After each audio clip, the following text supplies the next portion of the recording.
Thank you, friend. Shabbat Shalom. Greetings to you all. Please forgive me. I have a bit of a cold this week. So I may sneeze, and I'll try not to. Now, this may be the most important parsha of the year. It sets the Torah's most important day of the year, the Passover festival, the observation of which made you a member of the tribe. This is also the parsha which, in effect, sets the calendar. Now, for many, the ultimate part of the Torah is the epiphany at Sinai, and it is pretty amazing, as you will see in a few weeks. But even it begins, I am the Lord who took you out of slavery, with the defining statement of freedom. Freedom. Freedom the world over. We continue to fight for it. So let's all take a minute to salute the freedom fighters everywhere. And never forget, you are a freedom fighter. Congratulations. Freedom of thought, freedom of speech, freedom of deed, freedom of choice, freedom of action, freedom of vocation, freedom of orientation, freedom of religion. And I'm sure you can all think of many, many more. Many amount of freedom, many a smile to tell. Ask my bluebird to sing you from the heart of a wishing well. If you should ask me to give you the reason for life that we know, then together we flow like a river. And together we melt like the snow. And friends, together we do flow like a river. And together we melt like the snow. And I thank you for letting me be a part of you all. And the other day, I received a call from someone I truly love talking to. And we talked about how important it is to have people that you can grow spiritually with as part of a community. And he asked if we could be a chavura. Now, for you Lord of the Rings fans, it is a fellowship, a group of like-minded spiritual practitioners who share communal experiences like life cycle events, prayers, or learning. And friends, we, all of us together, all of you who listen or watch, form such a fellowship. We are a chavura. And I am honored to learn with you all. In today's day and age, we can communally come together via the internet, and that is a blessing. Thank you, and bless you all. Now, it's been a really busy week for me. Earlier, I was asked to be part of a symposium which was being held in advance of the World Economic Forum in Davos, Switzerland this week. It was called Shaping Davos, Journey to Inclusion, Learning from Microcosms of Interfaith Cooperation.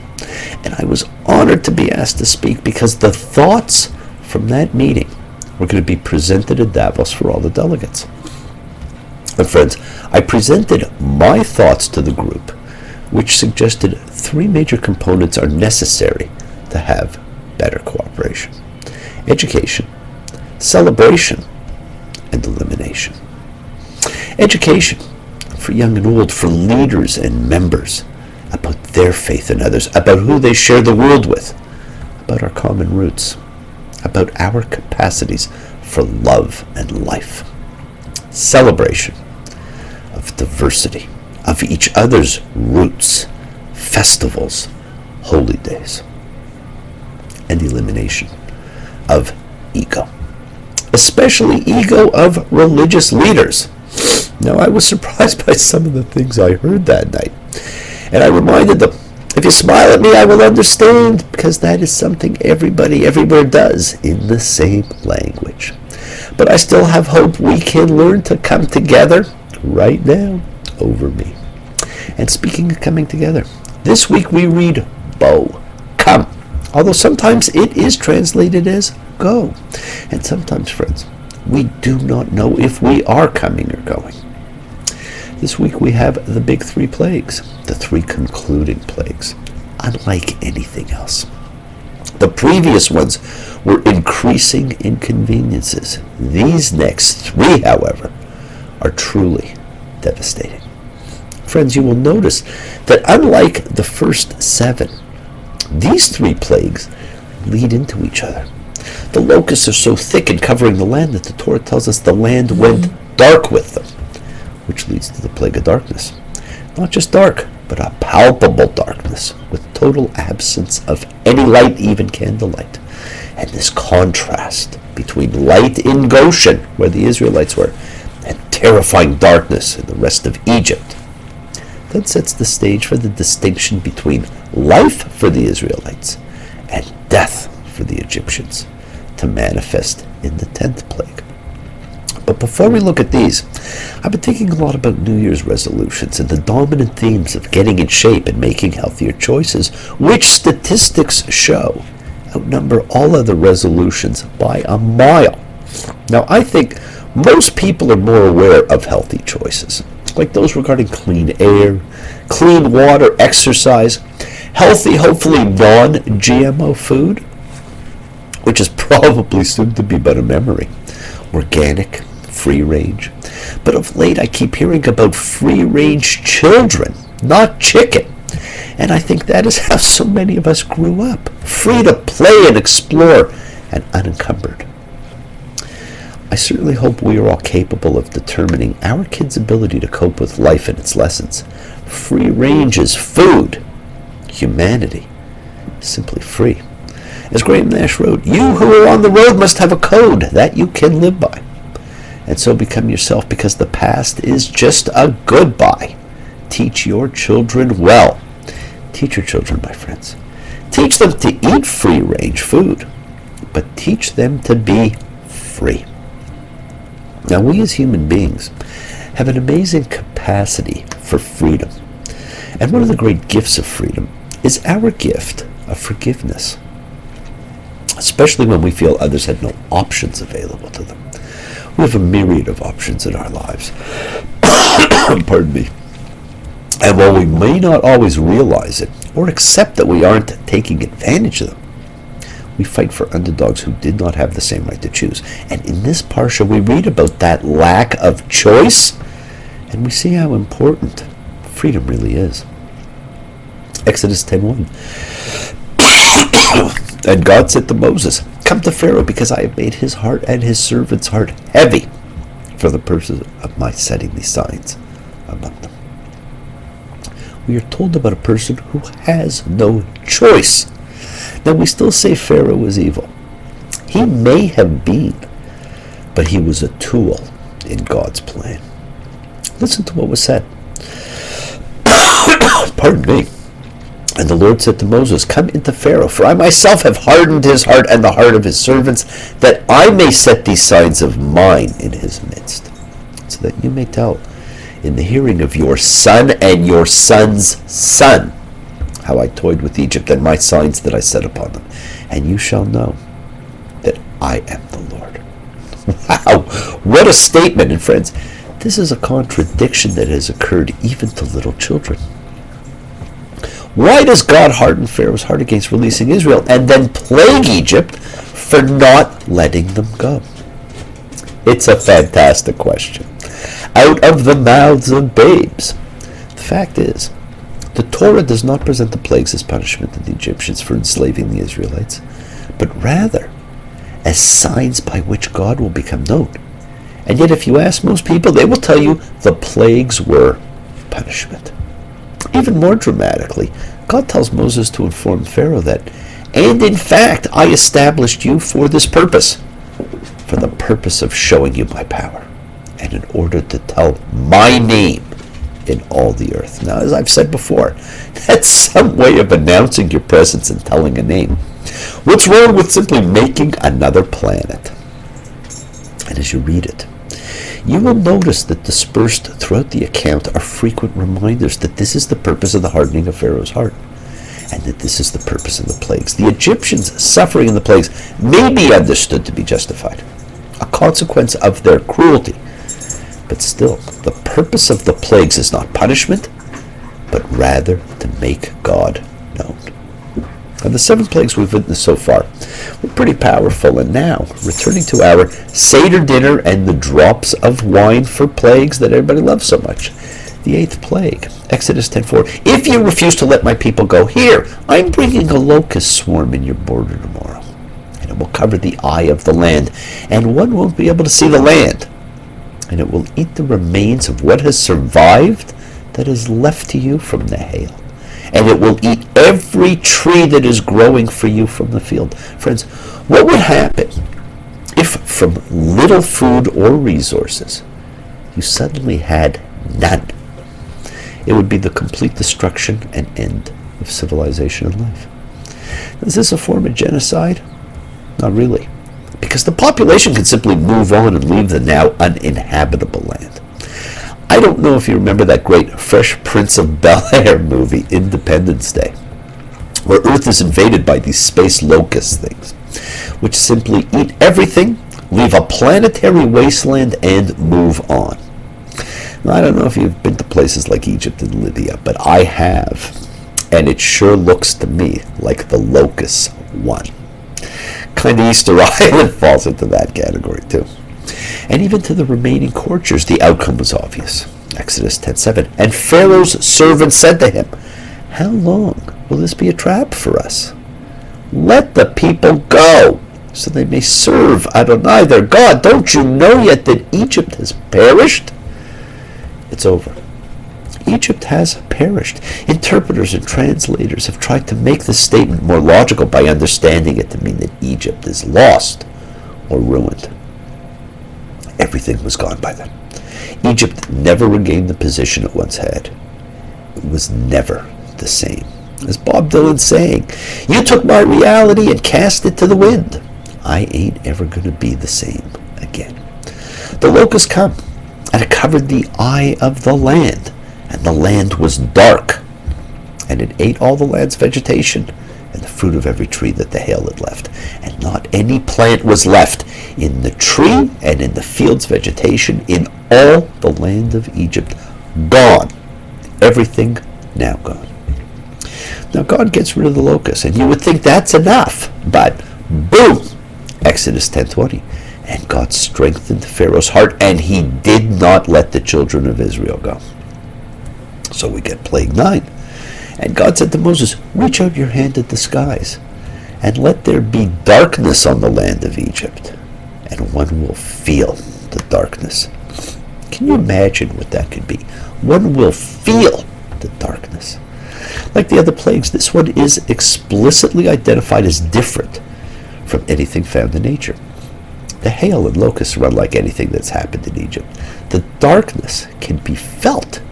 There's no chance whatever that the Egyptians or any interpreter of this text can understand these things as being chance occurrences of nature.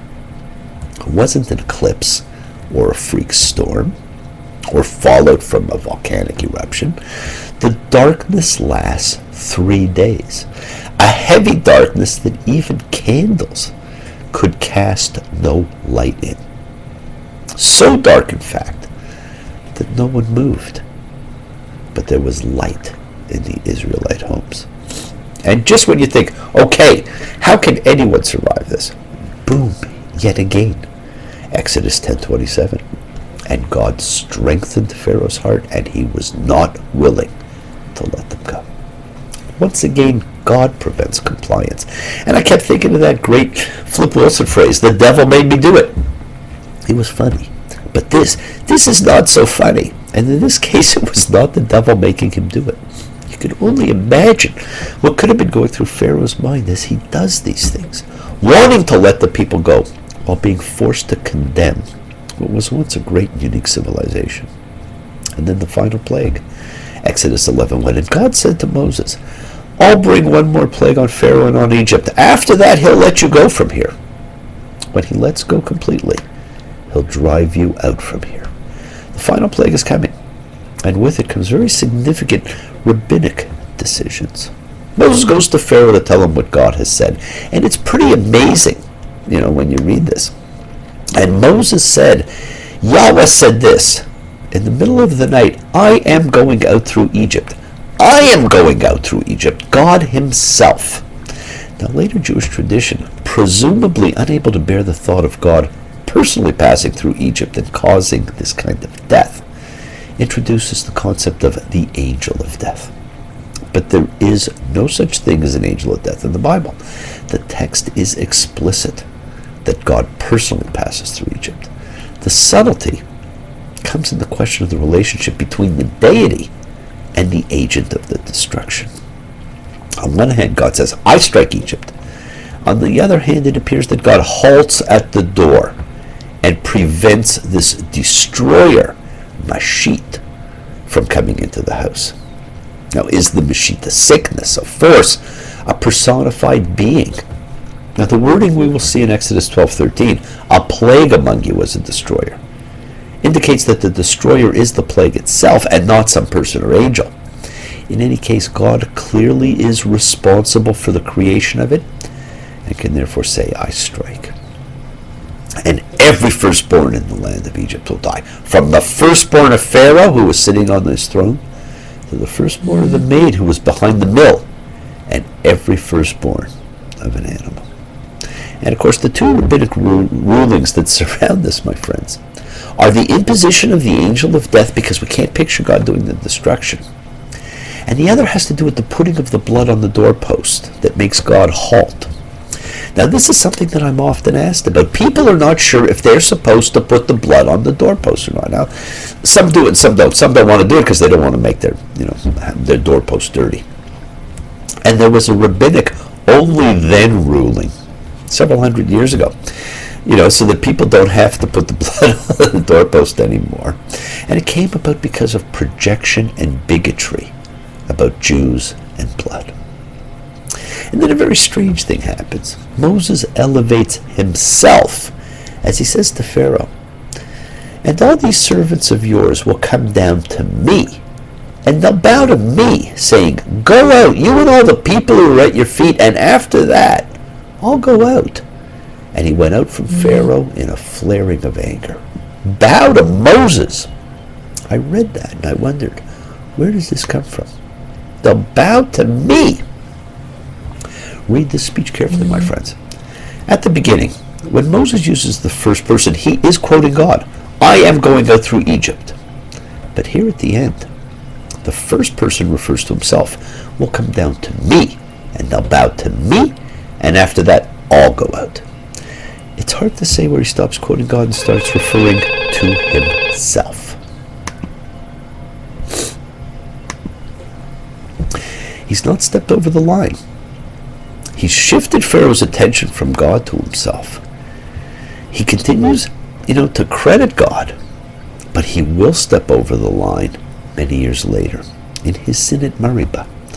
This moment in Pharaoh's court is an amazing step in the long process of Moses' evolving relationship, both with his God and with his people. And it will have a tragic aspect in the end. Now, wouldn't you think that's enough to get somebody's attention? Yeah. But Adonai said to Moses, Pharaoh won't listen to you in order to multiply my wonders in the land of Egypt. And the section ends, and the Lord strengthened Pharaoh's heart, and he did not let the children of Israel go from his land.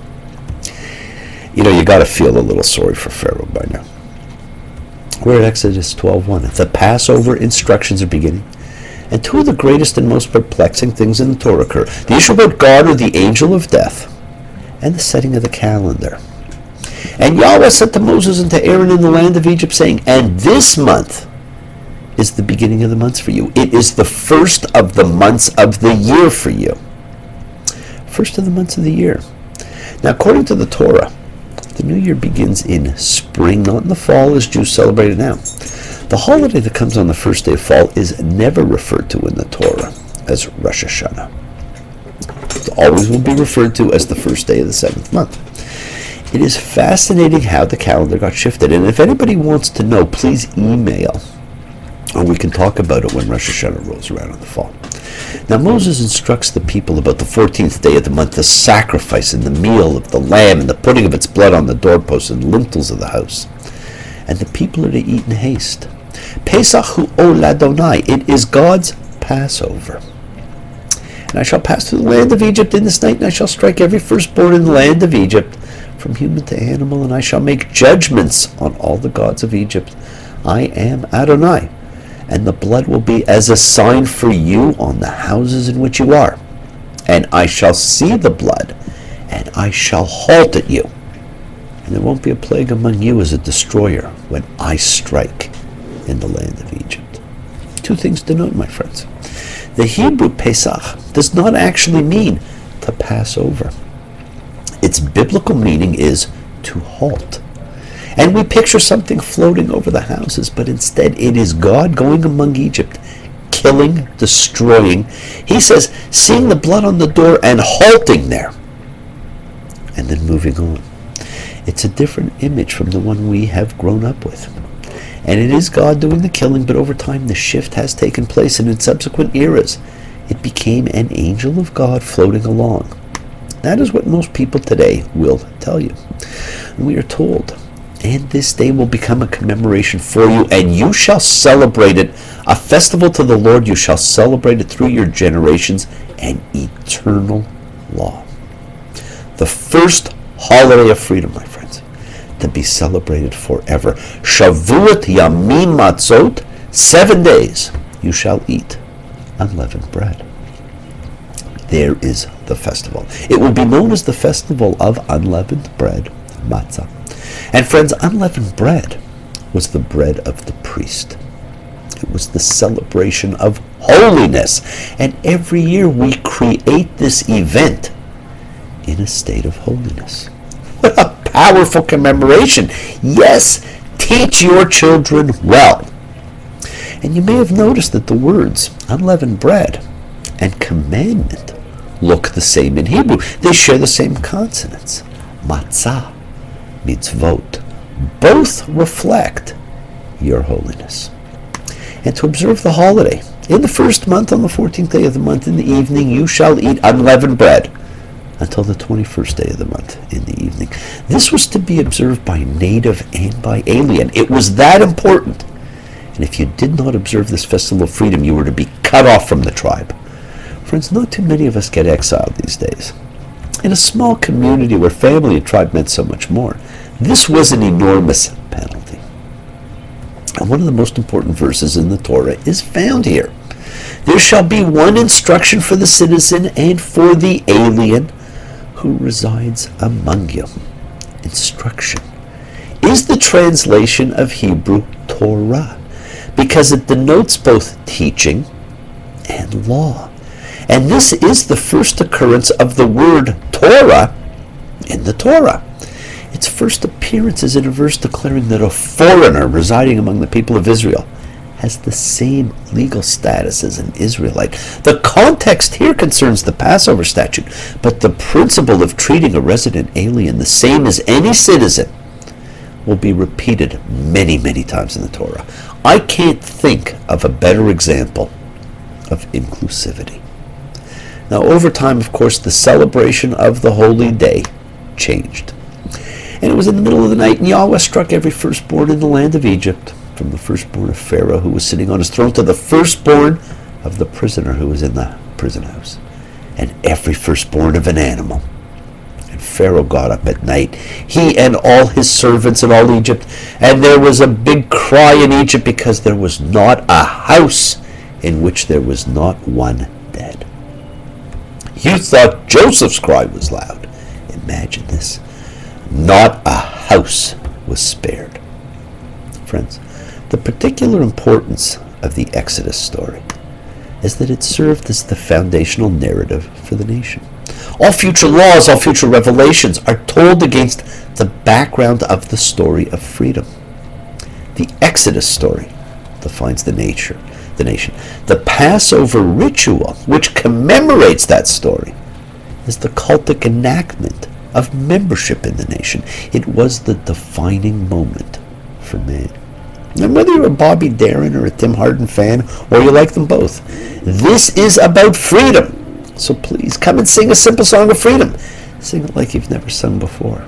Let it fill the air. Tell the people everywhere, we the people here don't want a war. Thank you all for joining me. Love you all. Live free, be free, and honor your freedom. Be well, be happy, be blessed. Share and honor the light and all who live in the light. Shine on brightly. Continue to have a wonderful year. Pray for peace and freedom for everyone, and end to terror and hatred, and continue to send out as much goodwill as you can. Thank you for your comments, thank you for writing, thank you for calling, thank you for your emails, thank you for reaching out. See you all next time. Bless you all. Shabbat shalom. Be well. Thank you, my friends. Bye.